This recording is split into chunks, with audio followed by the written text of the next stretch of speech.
My younger son, who is an airline pilot, called me. Mom, something strange is going on. My sister-in-law is at the house. Yes, I replied. She's in the shower. His voice dropped to a whisper. Impossible because I have her passport in my hands. She just boarded my flight to France. At that moment I heard footsteps behind me. I was glad you were here. That morning, like any other, I hurried to wash the dishes after breakfast. Michael, my oldest son, had left early for work, leaving the house in silence. Daniel, that clever little rascal of 7, had already been picked up by the school bus. And Emily, my daughter-in-law, Michael's wife, had just gone upstairs. Her soft voice reached me. I'm going to take a quick shower, Mom. I nodded, smiling. As soon as I finished putting away the last dish, the landline rang. I dried my hands on my apron and rushed to answer. The cheerful young voice of David, my younger son, filled the line. Mom, I'm just calling to say hi. I had a little free time during a layover at the airport. Hearing his voice was like a hug from my heart. David is my pride. A young co-pilot always on the move, living the dream of conquering the skies he had had since childhood. I smiled and asked him a couple of questions about his flight, about how he was doing. He laughed and told me everything was fine, that work was going smoothly. But suddenly his tone changed, as if he hesitated to say something. Mom, something really strange happened. My sister-in-law is at the house. I was surprised. I looked toward the stairs, where the sound of running water still came from the bathroom. Of course she is, son. Emily's showering upstairs, I answered confidently. Emily had spoken to me less than 10 minutes earlier, and was wearing that white blouse she always wore around the house. How could I be mistaken? But on the other end, David went silent for a long moment, so long I could hear his breathing. Then his voice became very serious, full of astonishment. Mom, that's impossible because I have her passport right here in my hand. She just boarded my flight to France. I laughed, thinking he must be mistaken. Oh son, you must have seen wrong. I just saw Emily. She even told me she was going to shower. I tried to explain calmly to reassure him, but he didn't laugh. He didn't reply as usual. He told me slowly, as if trying to sort the story out in his head, that when all the passengers had boarded, he had run off to grab some papers he'd forgotten and happened to find a passport lying near the gate. At first he thought about giving it to the airport staff, but when he opened it to see whose it was, he froze. The photo was Emily's. Her name was clear. There was no way to confuse it. My heart began to beat faster, but I tried to stay calm. Are you sure, David? That passport could belong to someone else, I said, though a thorn of unease was already lodged inside me. David sighed. His voice now a mix of confusion and certainty. Mom, I just went down to the passenger cabin to check if it was her. She's sitting in first class next to a man who looks very wealthy and elegant. They were talking very closely like a couple. David's words were like a dagger. I froze, gripping the phone receiver as my head spun. Impossible. I had just heard Emily's voice upstairs. I had just seen her in flesh and blood in this very house. But just then the sound of water in the bathroom stopped. The door opened and Emily's voice floated down the stairs, soft but loud enough to make me jump. Mom! Who's on the phone? I panicked. My heart pounded so hard it felt like it would burst from my chest. Just a friend, I answered quickly, my voice trembling, and I rushed into the living room to avoid Emily's gaze as she peeked from the stairs, her hair still dripping wet. I closed the door and whispered into the phone, trying not to let my nervousness show. David, I just heard Emily. She's here. She just showered. Are you sure you're not mistaken? On the other end, David went silent again. Then his voice hardened. Mom, it's impossible. She's right in front of me on this plane. I'm looking straight at her. I was speechless, my mind blank. I hung up the phone, my hands trembling so much I nearly dropped the receiver. The living room suddenly felt suffocating, even though the sun was shining brightly outside. I collapsed into the armchair, trying to breathe deeply, but my chest felt crushed by an unanswerable question. If Emily was here, who was the woman on David's flight? And if the one on the flight was Emily, then who was the person in my house? A few minutes later, Emily came down to the kitchen. She wore a light blue dress, freshly clean, her hair still damp, and she smiled with her usual sweetness. Mom, Today I'm going to the farmer's market early. Do you want me to bring you any vegetables? Her voice was kind, familiar, as if nothing strange were happening. I looked at her, forcing a smile, but inside I felt as if I were carrying stones. Yes, dear, bring some tomatoes, please, I answered, my throat dry. Emily nodded. She took her woven basket and left the house. Her silhouette disappeared behind the gate. I stood there watching her go, a storm swirling inside me. I didn't believe David was lying to me. My son had no reason to make up such a story. He had always been an honest young man, sensitive and caring with his family. But Emily, the daughter-in-law I had lived with for so many years, had also just been in front of me, flesh and blood. Unmistakable. I asked myself, could there be something I've missed? Some secret in this house that I, an old woman, had never noticed? I sat in silence in the living room as the midday light filtered through the curtains, drawing faint stripes across the tiled floor. The old armchair where I always sit to knit or read stories to Daniel now seemed heavier than ever. David's call kept echoing in my head.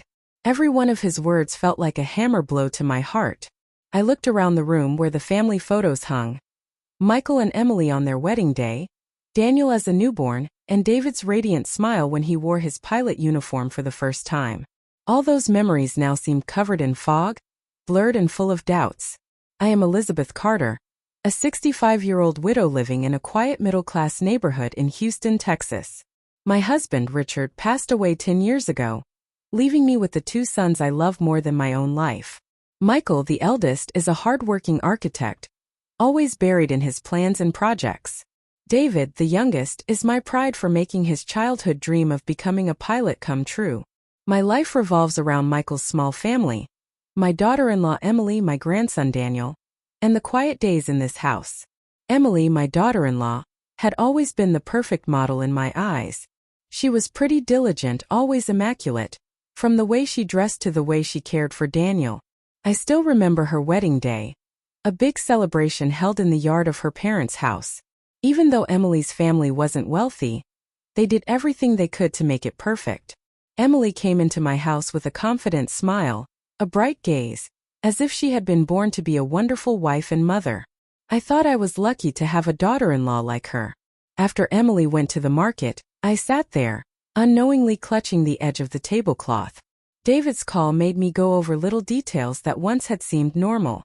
There were days when Emily left saying she was going to the market or to visit a friend, but when she returned she seemed like a different person.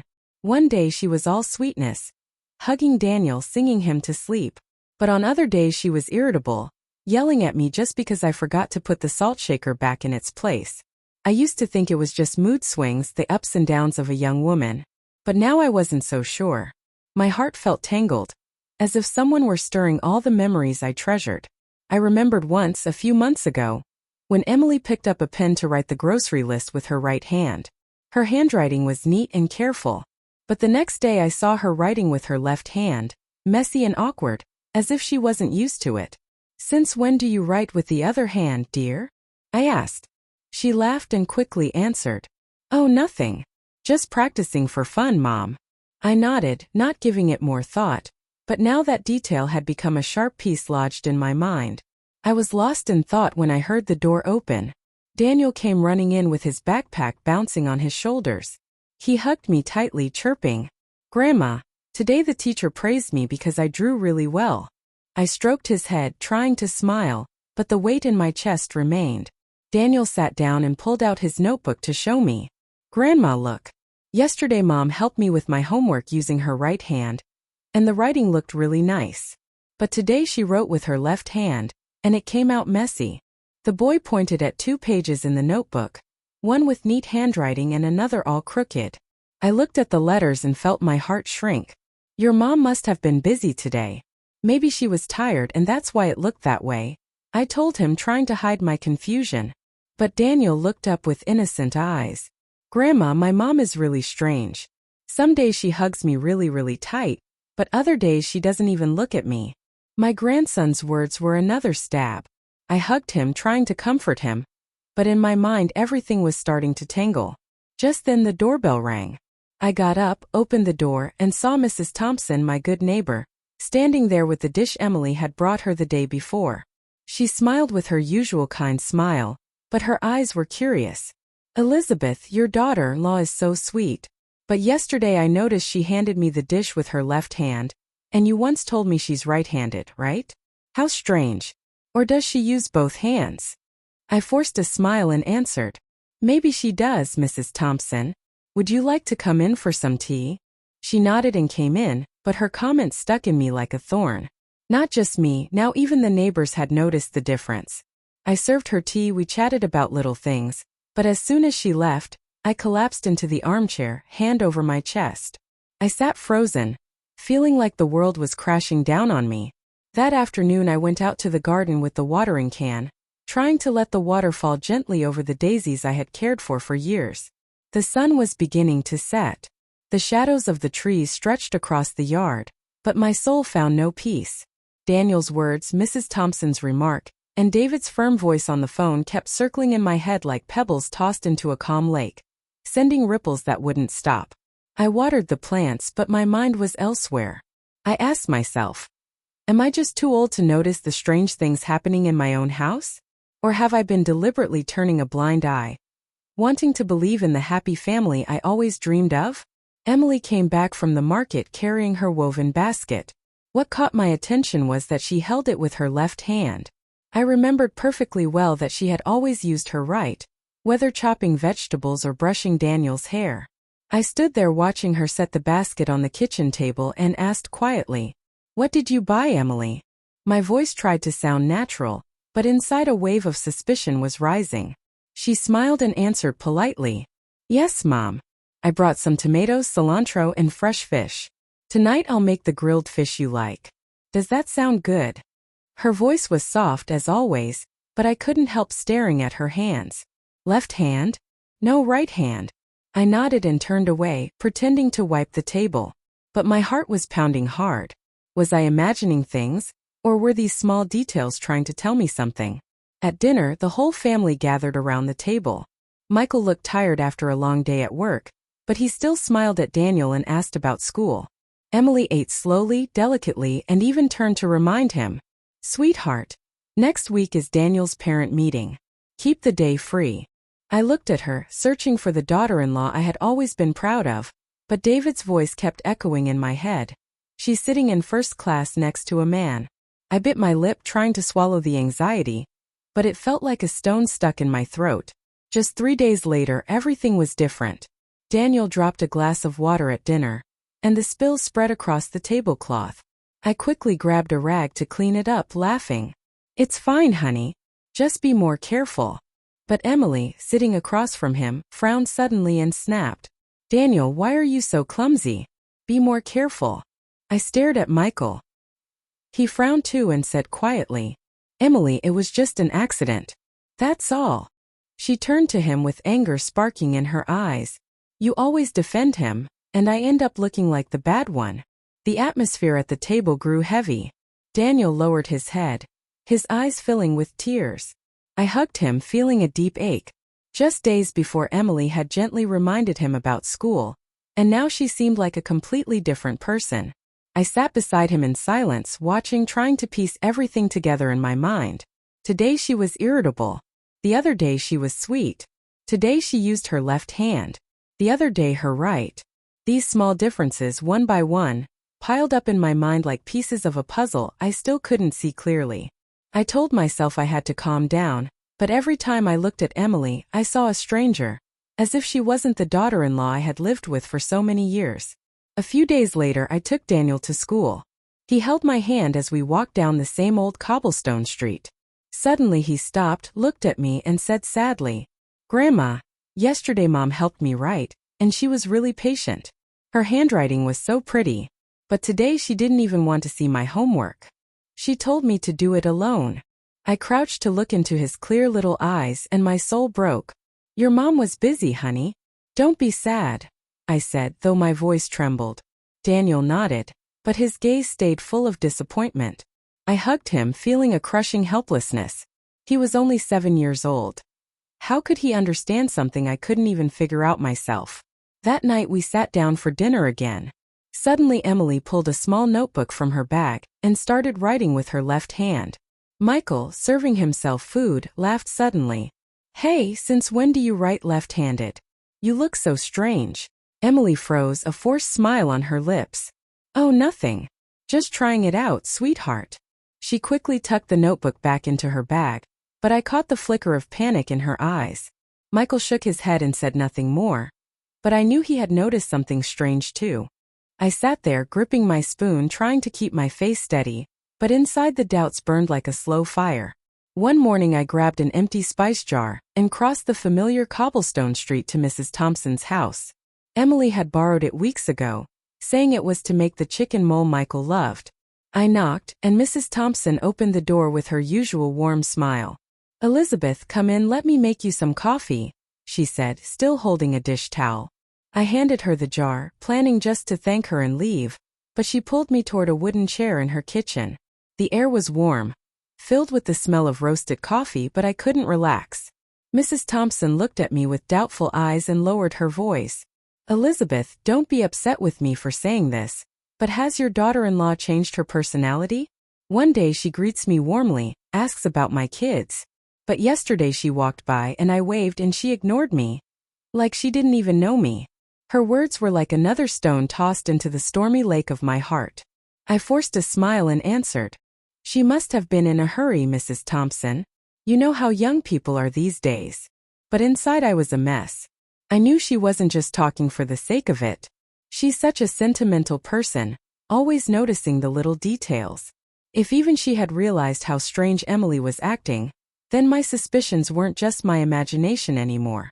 I stayed a little longer. I took a sip of the now cold coffee and left with a heavy heart. On my way home I stopped by Mr. Ramirez's bakery, where I always bought sweet bread for Daniel. Mr. Ramirez was serving customers, and when he saw me he smiled. Mrs. Elizabeth, what are we giving the champ today?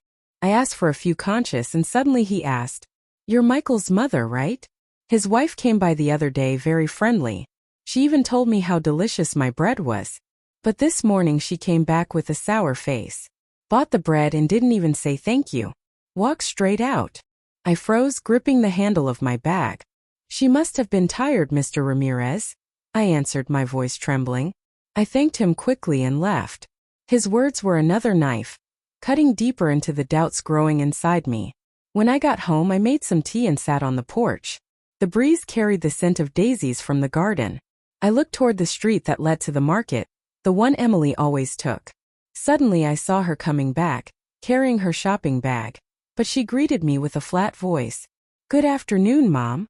No smile, no cheer like yesterday, when she had proudly told me how cheaply she'd bought cilantro. I nodded and answered softly, You're back already? But inside I couldn't help noticing more closely.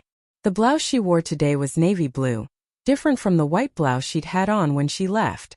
I tried asking gently, Why did you change your blouse? Emily paused for a moment, then quickly replied, Oh, I spilled something on it and had to change. She forced a smile and slipped quickly into the kitchen. I stood there holding my teacup, feeling like a rock was crushing my chest. The words of Mrs. Thompson, of Mr. Ramirez, and Emily's quick answers all forced me to stop ignoring the signs. That night we all sat down for dinner. Daniel chattered happily about school, but I noticed Emily just nodded without responding, like she had on other days. When Michael asked, Are you finished eating so your mom can clear the dishes?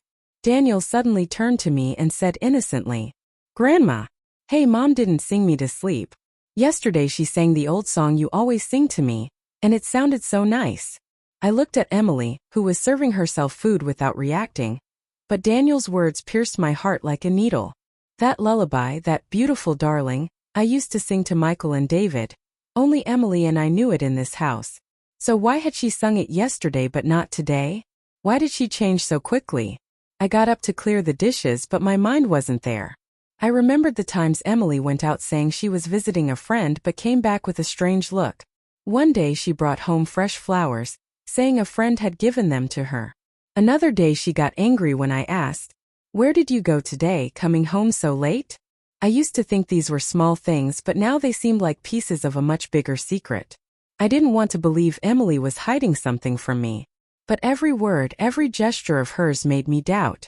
That night, after cleaning the kitchen, I sat at the dining room table and pulled out an old notebook from a drawer. My hand shook as I wrote the first line. 3 p.m. Emily leaves for the market. Returned 6 p.m. wearing navy blouse. Irritable attitude. I didn't know what I was doing, but I knew I couldn't keep pretending nothing was happening. I kept writing. Yesterday sang Daniel to sleep tender. Today cold. Did not sing. Each word was a heavy stroke, as if I were carving my suspicions into reality. My old notebook was now filling with notes about Emily. Each line was a fragment of doubt, like painting a picture I was too afraid to look at. I sat in the kitchen staring at the notebook, my heart heavy. I couldn't keep holding all these thoughts inside. They rose and fell like waves, leaving me alone in confusion. I needed someone to talk to.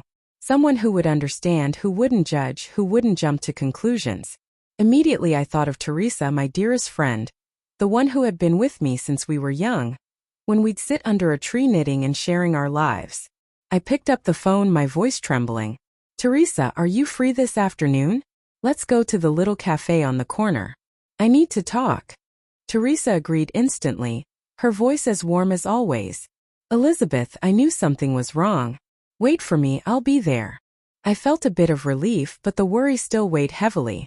I wrapped myself in my old shawl and left the house, heading toward the small cafe on the corner where Teresa and I had shared so many joys and sorrows. The place looked the same, with its dark wooden tables and that delicious smell of freshly roasted coffee. I chose a table in a corner where the light was dim, so no one could overhear our conversation. I sat there hugging a cup of hot coffee, but my soul felt frozen.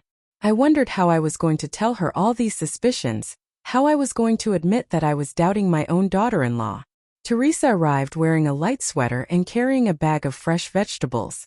She sat down, looked me straight in the eyes with that sharp but loving gaze. Elizabeth, just by looking at your face I can tell something big is going on. Come on, spill it. What's tormenting you like this? I took a deep breath, trying not to let my voice crack, but every word stuck in my throat. I told her everything in summary. David's call from the airport, Emily's passport, the woman identical to her on the plane, and all the little details I had written down, from switching hands when she wrote to her moods that changed overnight. I pulled the notebook from my bag and handed it to her. Look, I wrote it all down. I don't know if I'm imagining things, but I can't keep pretending. Teresa flipped through the pages with a frown. She read slowly, her fingers following my shaky handwriting. You've noticed all this? She said seriously. Every time she leaves and comes back, it's like she's a different person. What do you think it is? I shook my head, gripping the coffee cup. I don't know, Teresa. I just know I'm scared. Scared that Emily is hiding something. Scared my family will fall apart if I dig deeper. But I can't stop. I need to know the truth. For Michael. For Daniel. Teresa set her cup down and looked at me with determination.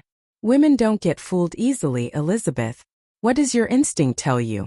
I'm sure something's off here. You have to get to the bottom of this, she said firmly. I hesitated, my voice dropping to a whisper. But what if I'm judging her unfairly? What if I end up hurting Michael? Teresa cut me off, her tone decisive. Trust your instinct. If you don't uncover the truth, you'll live forever with doubt. And that way you won't be able to protect Daniel or Michael. Just then Mrs. Rivera, the woman who sells vegetables at the market and whom I've known for years, walked into the cafe, recognized me and smiled. Mrs. Elizabeth, what a coincidence. Last week I saw your daughter-in-law at the market. She greeted me so kindly, even bought an extra bunch of cilantro to cook. But this morning she came again looking so serious, didn't even say hello. She bought her vegetables and left. Is something wrong with her? I forced a smile and answered. She must be tired, Mrs. Rivera. But inside I felt like I was drowning. Another person had noticed how strange Emily was acting. I thanked Mrs. Rivera, watched her leave, and turned back to Teresa, panic written in my eyes. She took my hand, her voice softening. You see, Elizabeth, it's not just you. Even the neighbors notice. Stop lying to yourself. Keep writing everything down. And if it's necessary, you're going to have to follow her. Not to hurt her, but to protect your family. I nodded, but my heart sank. I knew Teresa was right, but the thought of following my own daughter-in-law made me feel like I was betraying my family. I had spent my whole life taking care of this home, And now I had to do something I never imagined. Investigate one of my own. That afternoon I went back home, my mind still tangled in doubts. Emily walked out carrying her usual blue basket. "Mom, I'm going to the market for a bit," she said softly. I nodded, but as soon as she disappeared beyond the gate, I opened my notebook and wrote, 3 p.m. Emily leaves for the market. Carries blue basket. Normal attitude. I stayed there watching the clock, counting every minute. At 6 o'clock Emily returned, but the basket in her hand was now red. Surprised, I asked, "Did you change baskets?" She smiled and answered quickly, "Yes, the other one broke and a friend lent me this one." I nodded, but my hand shook as I added to the notebook. Returned 6 p.m. Carries red basket. Voice a little rushed. My notes were piling up. Each line brought me closer to the truth, but also farther from the image of the old mother who only knew how to love and trust. That weekend, Michael left early to work extra hours, and Daniel was at school for an activity, leaving the house quiet, just Emily and me. I was cleaning the dining table, trying to stay busy to push away the doubts eating at me. But then Emily came downstairs wearing a pale yellow floral dress, looking as fresh as in her first days of marriage. "Mom, I'm going to the market for a little while," she said softly. She took her usual woven basket and left. I nodded, smiling, but inside a voice insisted, "Follow her, Elizabeth, go find the truth." I didn't think twice. I threw my old shawl over my head to cover part of my face and slipped out of the house quietly, keeping a safe distance behind Emily. The sun was blazing, sweat soaking my back, but I didn't care. I only wanted to know where she was really going, what she was really doing. Emily walked quickly down the cobblestone street toward the market, but suddenly, instead of turning right like always, she turned left into an alley behind a working-class neighborhood. The houses were old, packed tightly together, with peeling paint and rusted tin roofs. I slowed my pace, my heart pounding, hiding behind some bicycles parked on the sidewalk. Emily didn't turn around. She kept walking, slipping into an even narrower alley where the sunlight barely reached. I hid behind a mechanic's shop where a man was focused on tightening bolts. I saw Emily stop in front of an old wooden door, knock softly, and then step inside and disappear. I stood there breathless, my head spinning. What was my daughter-in-law doing there? That wasn't the market or the home of any friend she had ever mentioned. I wanted to walk up, knock on that door, ask her directly, but my feet felt nailed to the ground. I was afraid of the truth, afraid that what I was about to discover would break everything apart. In the end, I turned back and returned home full of questions, each step heavier than the last. As soon as I pushed open the gate, I froze. Emily was standing in the kitchen chopping vegetables, wearing a white blouse completely different from the yellow floral dress she had left in. Her brow was furrowed, her eyes cold and sharp. "Where did you go, Mom? That you're just getting back?" I froze, my mouth dry, unable to say a word. Just minutes ago I had seen her walk into that alley in a yellow dress. How could she have returned so quickly? And this blouse? I stammered. I just went out for a little walk." Emily nodded without another word, but her gaze gave me chills. I hurried upstairs, pretending to look for something, when in truth I was fleeing from that look, trying to calm the wild beating of my heart. That night I sat knitting when Daniel burst into my room, his cheeks flushed from playing in the yard. He clung to my legs, sobbing, "Grandma, Mom scolded me just because I dropped a pencil. Not like yesterday. Yesterday she was really nice, she even hugged me." I gathered Daniel in my arms, stroking his head, though inside I was burning. "Your mom was tired, sweetheart, don't be sad," I told him, though my voice trembled. Daniel buried his face in my shoulder and whispered, "Grandma, I want yesterday's mom back." I hugged him tighter, tears threatening to spill. My grandson's words were like a blade, carving deeper into the suspicions I was trying to hold back. That night I couldn't sleep. I lay in bed wide awake, staring at the ceiling. The images replayed over and over in my head. Emily in the floral dress entering the alley, Emily in the white blouse standing in the kitchen, and David's voice, "She's on my flight." I pulled out the notebook from the drawer and wrote a phrase I hardly dared to believe. "Maybe they are not the same person." That sentence felt like a curse, and it made me tremble. The next morning I decided to return to that alley. I couldn't bear the doubt any longer. I took the family photo that hangs in the living room, The one where Emily smiles radiantly beside Michael and Daniel. I gripped it tightly and left the house, determined yet terrified. The alley was just as it had been the day before, silent and dim. I stopped next to a corn stand where a middle-aged woman was fanning the coals. I showed her the photo and asked, "Excuse me, have you seen this young woman around here?" The woman studied it and then pointed. "Oh yes, of course. She goes in and out of that house, number 14, right there." I thanked her, my heart pounding in my throat, and walked straight toward that house. Number 14 loomed before me with stained walls, a faded wooden door, and a pot with a wilted daisy on the window ledge. I stood there with trembling hands, feeling as though the entire world was holding its breath with me. I knocked, each rap echoing like a hammer in my chest.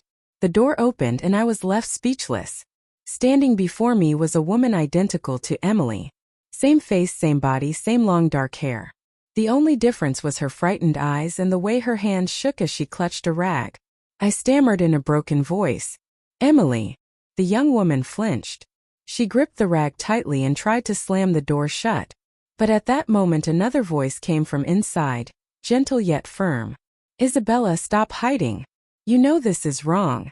I lifted my eyes and saw a young woman step out of a corner of the room, standing just behind the one identical to my daughter-in-law. She was slender, her hair pulled back, her gaze intelligent yet kind. She looked at me and gave a faint smile. "Allow me to introduce myself. I'm Laura Mitchell, Isabella's roommate. Please come in. It's time you knew the truth." I took a deep breath, willing my legs not to tremble, and stepped into that cramped little house with its stained walls, cracked cement floor, and faint smell of disinfectant. In one corner, an older man lay coughing weakly on a worn-out cot, covered with a tattered blanket. I felt the weight of the place pressing on me, but I walked in and sat on the wooden chair Laura pointed to. The woman identical to Emily lowered her head, her voice barely a whisper. "Forgive me. I'm not Emily. My name is Isabella." I stared at her, my mind in turmoil, unable to speak. The name was unfamiliar, yet the face was far too familiar. I clenched my hands, trying to keep my voice steady. "Explain to me why you look so much like my daughter-in-law, and why you've been showing up in my home." Isabella lifted her gaze, her eyes full of guilt, but she didn't answer right away. Instead, Laura sat down beside her, poured a glass of water from an old plastic pitcher, and began to speak. "Isabella is very poor, Mrs. Alvarez," Laura said calmly and clearly. "Her adoptive parents are very ill, especially the man lying there. A few years ago, Isabella ran into Emily by chance at a market. They looked like twins and Emily took advantage of that. She offered Isabella money to pretend to be her, to replace her for a few hours whenever she needed. Isabella didn't want to, but Emily paid her well, and her family desperately needed money for medicine." I looked at Isabella, her head bowed, clutching the rag so tightly her knuckles turned white. I pressed her, my voice trembling with disbelief. "Replace her for what? Why would Emily need someone to pretend to be her?" Isabella raised her eyes, her voice shaking. "I don't know everything, ma'am. She only told me, just stay at the house for a few hours, do things like go to the store, watch the boy, and she would give me money, enough to pay for my parents' medicine." I didn't dare ask questions. She dropped her head again, tears rolling down her cheeks. My chest tightened. Suddenly, every odd detail of the past months made sense. The switching hands when she wrote, her mood swinging from sweet to harsh, her voice sometimes gentle and sometimes cold. The puzzle pieces finally fit together, and I realized what I hadn't wanted to see. Laura went on, her eyes sharper now. "I don't know if this helps, but once I saw Emily with a very wealthy man. His name is Samuel Quinn. I heard it when they were talking in a cafe. They called each other my love. Very affectionate. At the time, Isabella was waiting outside in the car, not understanding anything. The name Samuel Quinn cut into me like a knife. I remembered David's words. She's sitting in first class with a rich man. The small room seemed to spin around me. I tried to stay composed, but my hands trembled so badly I spilled the glass of water. Laura hurried to clean it up, but I only shook my head, my voice breaking. Emily is betraying my family." Isabella broke down, sobbing. "Forgive me, ma'am. I never meant to hurt anyone. I only wanted to save my parents." I looked at her. Emily's identical face but full of pain and regret. I wanted to be furious, to scream, but instead I only felt pity. She wasn't the mastermind, just another piece in Emily's game. Everything was collapsing before my eyes. I stood trying to keep my voice steady. Isabella, do you know where Emily is? Do you know what she does when she asks you to take her place? Isabella shook her head, still crying. No, ma'am. She only told me to do what she asked and she would pay me. I never dared ask more. Laura placed a hand on her shoulder to comfort her, then turned to me. Mrs. Alvarez, I know this is very painful for you, but Isabella is also a victim. She had no other choice. I glanced around the cramped house, the air heavy with the weak coughing of the man on the cot. I understood Isabella's desperation, but the sense of betrayal still gnawed at me. I clenched my fists, holding back tears. I don't blame you, Isabella, but I need the truth. I have to protect my son and my grandson. I rose, feeling the weight of the world pressing down. Thank you, Laura, for telling me the truth. I'll be back. I stepped outside, the bright sun blinding me, though my heart was frozen. The next morning I returned to that alley, the one with the stained walls and the faded wooden door that had become an obsession in my mind. The sun beat down, but inside me it felt like an icy wind of unanswered doubts. I knocked on the door of number 14, clutching the family photo as if it were a talisman to give me courage. This time Isabella didn't seem as frightened. She opened the door with timid eyes but calmer and invited me inside. Mrs. Alvarez, I was waiting for you. Please come in. The house was still small, smelling of disinfectant, the old man's weak cough echoing from the cot. I sat on the worn wooden chair and looked at Isabella. She wore a plain blouse, her hair tied back loosely. She looked tired but no longer scared. I took a deep breath and said softly, Isabella, I want to meet your adoptive mother. I need to understand this better. Isabella nodded and led me to a corner of the room where a very frail woman with completely white hair lay on a bed, her clouded eyes staring at the ceiling. She was Mrs. Felicity Morales, Isabella's adoptive mother. I took her thin hand and introduced myself. I'm Beatriz Alvarez, Michael's mother, Emily's husband. Mrs. Felicity looked at me, her breathing shallow, and spoke in a weak voice. Isabella is not my blood daughter. She was a newborn when I adopted her. Her words struck me like a hammer to the head. I froze, my heart racing, but I tried to keep my voice calm. Please tell me how it all happened. The woman coughed and then slowly began to tell me a story I wasn't ready to hear. Many years ago, I was a nurse in a small-town hospital. She began, her voice trembling. A very poor family had twin girls. They were so poor they couldn't keep both. The mother cried, saying she could only care for one. The other was going to be abandoned. My heart broke. I couldn't let that baby be abandoned, so I adopted her. That's Isabella. She paused to cough for a long time, then looked at Isabella with immeasurable love. I raised her as my own, but I know she's always wanted to find her real parents. I have nothing to give her but my love, and this house. I sat there, gripping the edge of my chair, my head spinning. Do you know who Isabella's biological parents are? I asked with a trembling voice. Mrs. Felicity shook her head. All I know is they were a poor family from a nearby town. I didn't ask much. I only wanted to save the child. I looked at Isabella, her face lowered, tears streaming down. Mrs. Alvarez, I don't know anything about my birth parents, she said, her voice breaking. But when I met Emily, I thought maybe she knew something. She looks so much like me, but she never said a word. I felt breathless. I asked Mrs. Felicity to let me see her old papers, hoping to find a clue. She pointed to an old wooden wardrobe. Isabella pulled out a yellowed envelope and handed it to me. Inside was a copy of hospital records with Isabella's date of birth. I read quickly and my heart nearly stopped. Isabella's birth date was exactly the same as Emily's, the same one I had seen on her marriage papers with Michael. My hands trembling, I looked at Isabella. You and Emily could be twin sisters, I said faintly. Isabella broke down, covering her face with her hands. Then Emily is my sister. Why didn't she tell me? Why did she make me do all that? I looked at her, my heart shattered. I remembered the days when Emily entered my home radiant and confident, as if she had been born to be the perfect wife and mother. I had loved her, believed she would bring happiness to Michael.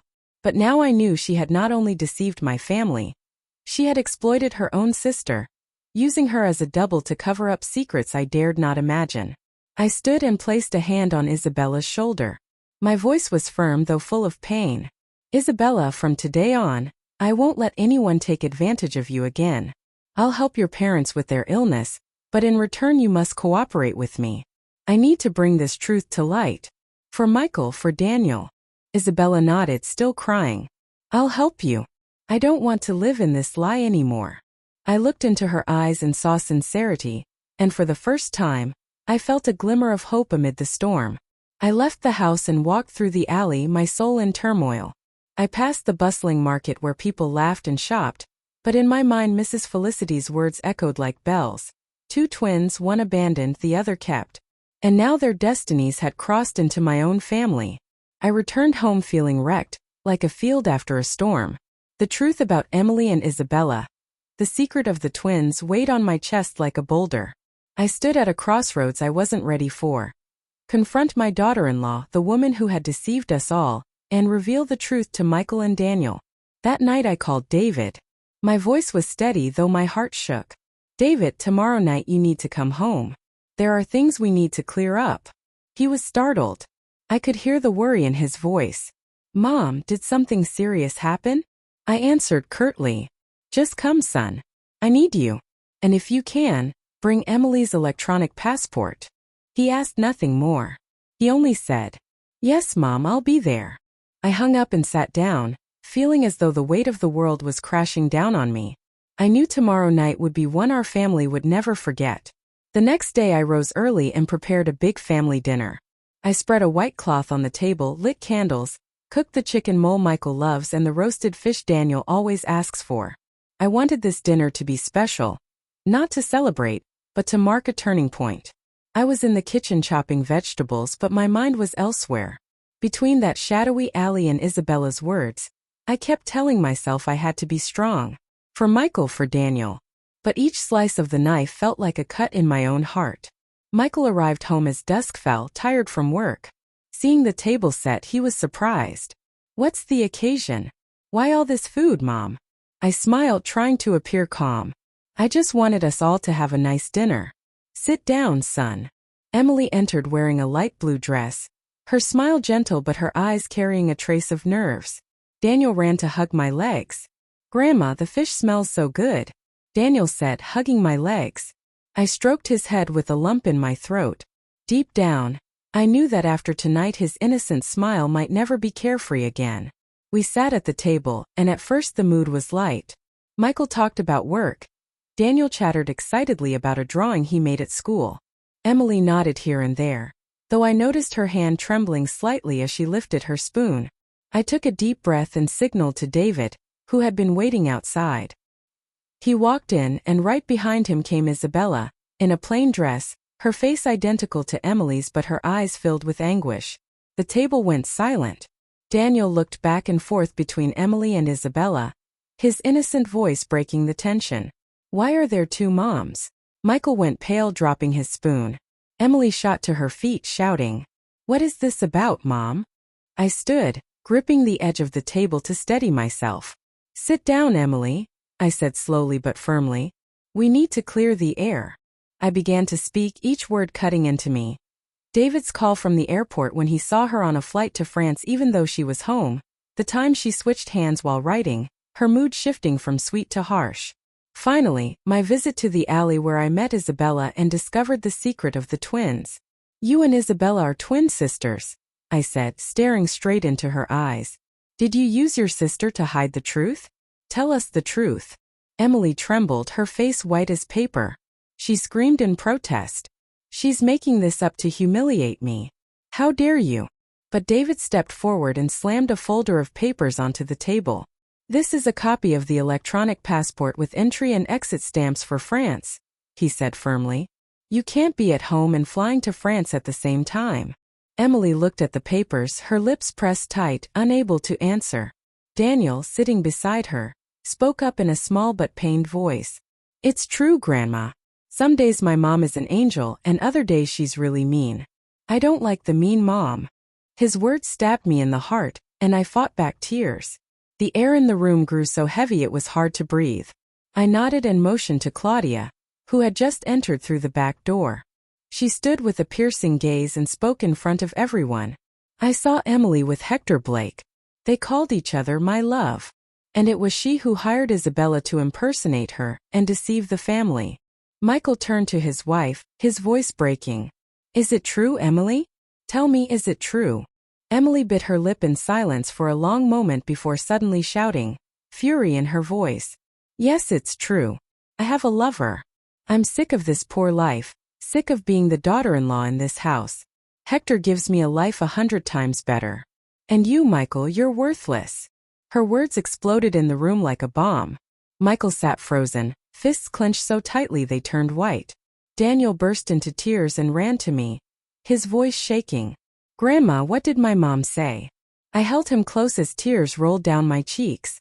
I looked at Emily, my heart in pieces. She stood there with a cold stare, not a trace of remorse. Michael stood, his voice trembling. Emily, do you really mean that? She turned away without answering. Isabella, who had stayed silent until then, finally spoke, her voice low but clear. Sister, you didn't have to hurt them like this. I only wanted to help you, but I never thought you'd take it this far. Emily glared at her but said nothing. She turned and left. The door slammed shut, leaving the room in a suffocating silence. After that night of confrontation, the air in my home felt drained of life. The living room that once echoed with Daniel's laughter and Michael's chatter was now choked with silence. I had lived my whole life for my family, but now I felt like a survivor of a hurricane, standing amid the ruins of the home I had so carefully protected. Emily had left after hurling those bitter words, leaving Michael with empty eyes and Daniel with innocent tears. I knew everything had changed forever. A week later, Michael and Emily went to court for their divorce. I didn't go, but Michael told me afterward, his voice dry, as if he had lost his soul. Mom didn't even look at me or Daniel. She just signed the papers and left with that man, as if we never existed. I sat beside him, taking his hand, fighting back my own tears.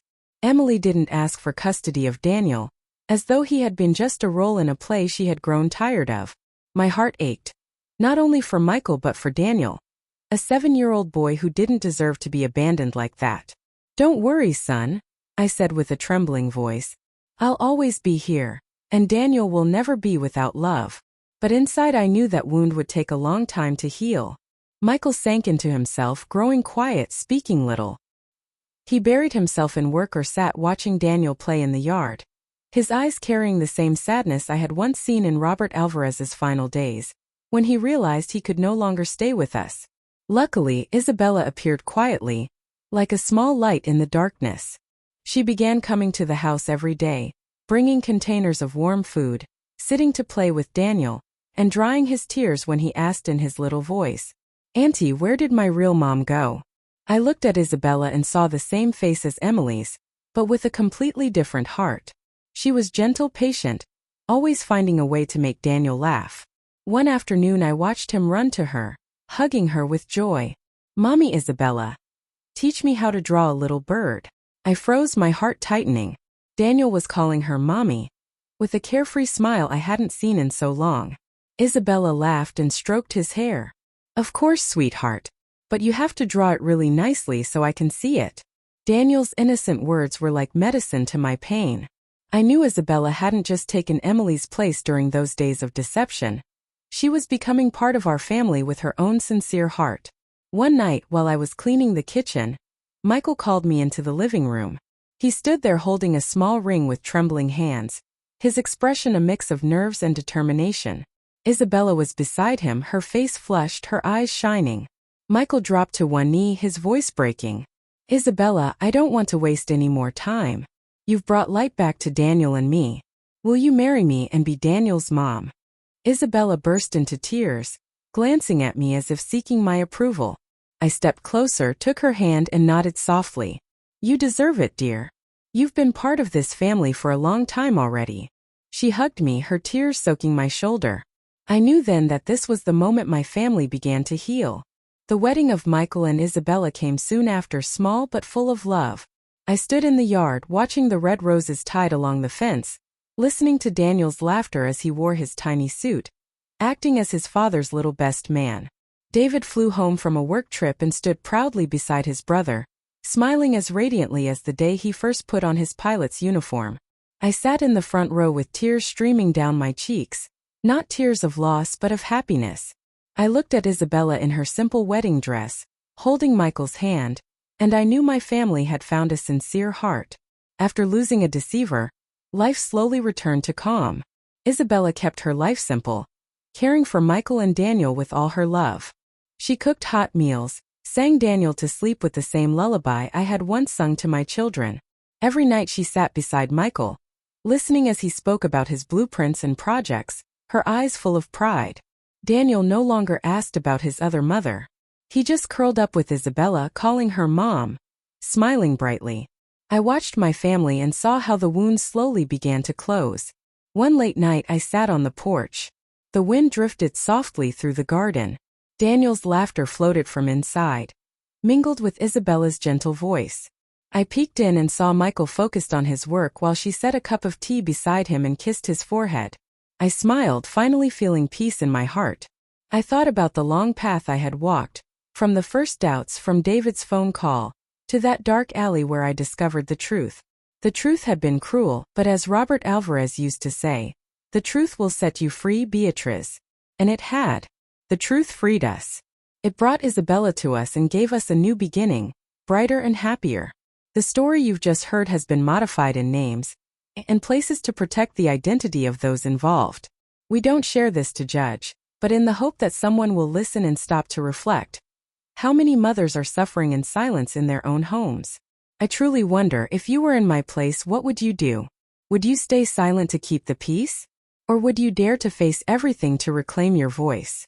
I want to know your opinion, because every story is like a candle that can light someone else's path. God always blesses, and I firmly believe that courage leads us to better days. Meanwhile, on the final screen you'll find two of the most beloved stories on this channel. I'm sure they'll surprise you. Thank you for staying with me until the end.